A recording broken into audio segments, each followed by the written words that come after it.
At the height of its power, the Assyrian Empire was unstoppable. City after city fell. Entire populations were erased or exiled. When Assyria laid siege to a place, survival usually wasn't an option. So, when the Assyrian army surrounded Jerusalem around 701 BC, no one expected the city to last the week. And yet, Jerusalem didn't fall. To understand why this matters, you have to understand who the Assyrians were. Assyria wasn't just powerful, it was terrifying. They perfected psychological warfare. Their kings openly bragged about destruction, mass deportations, and making examples of anyone who resisted. This wasn't propaganda from enemies. This was Assyria describing itself.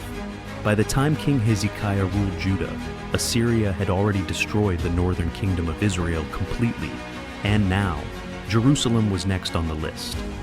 Hezekiah wasn't a warrior king known for conquest. He was a reformer, a planner, someone trying to hold together a small kingdom in the shadow of a global superpower. He reinforced Jerusalem's walls. He built an underground tunnel to secure water, a tunnel that still exists today. But from a military standpoint, Judah didn't stand a chance, and Assyria knew it. They mocked Judah's defenses, they ridiculed King Hezekiah, and most strikingly, they mocked Judah's God, publicly, loudly, and intentionally, so everyone on the walls could hear. The message was simple. Every nation trusted its God, and every nation fell. Jerusalem would be no different. Psychologically, this was classic Assyria. Break morale first and make surrender feel inevitable. Hezekiah didn't respond with threats or negotiations.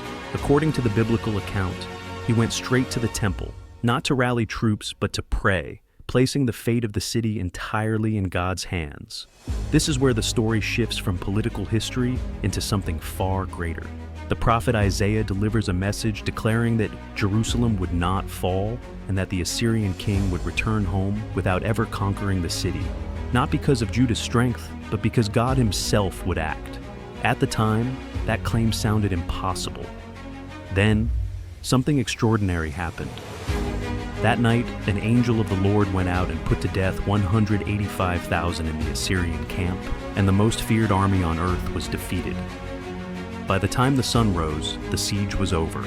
No final assault, no breach of the walls, no burning of Jerusalem, just silence. What makes this moment especially compelling is that the Assyrians themselves left behind a detailed record of this campaign.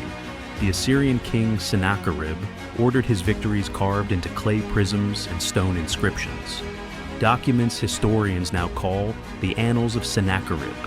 In these annals, Sennacherib boasts of crushing rebellions throughout the region. He lists city after city in Judah that fell to his army, fortified towns, strongholds, and entire populations taken captive. Archaeology confirms this destruction. Many of those cities show clear evidence of Assyrian assault. Then he turns to Jerusalem. Sennacherib writes that he shut up Hezekiah inside the city, like a bird in a cage. He describes surrounding Jerusalem with troops and cutting it off from the outside world. And then, the account moves on.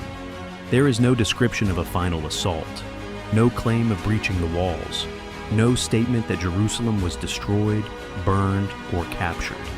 For Assyrian records, that silence is striking. Assyrian kings were not modest. When they conquered a city, they described it in graphic detail. The absence of Jerusalem from the list of captured capitals stands out precisely because everything else is described so vividly. Instead, Sennacherib mentions receiving tribute and returning home. The annals preserve a victory narrative, but one that quietly sidesteps the outcome people would most expect. And that tension between what is said and what is not said is where history becomes interesting. You don't have two competing accounts saying opposite things. You have two accounts describing the same moment, one emphasizing deliverance, the other emphasizing dominance, yet both ending with the same reality. Jerusalem remained standing. And for a small kingdom facing the strongest empire of its time, survival itself is extraordinary. This doesn't prove every biblical story and in every detail, but it does show something important. The Bible isn't operating in a mythical vacuum. Its authors are describing real empires, real kings, real events that sometimes align with archaeology and enemy records. In this case, the Bible preserves a memory of survival that Assyria unusually never denied, but never fully explained either. History often remembers victories, but sometimes the most intriguing stories are the ones where victory never comes, and no one is quite sure why. Jerusalem wasn't supposed to survive the Assyrians, yet it did, and that single fact continues to invite a deeper question. Not just about faith, but about how much of the ancient world we still don't fully understand.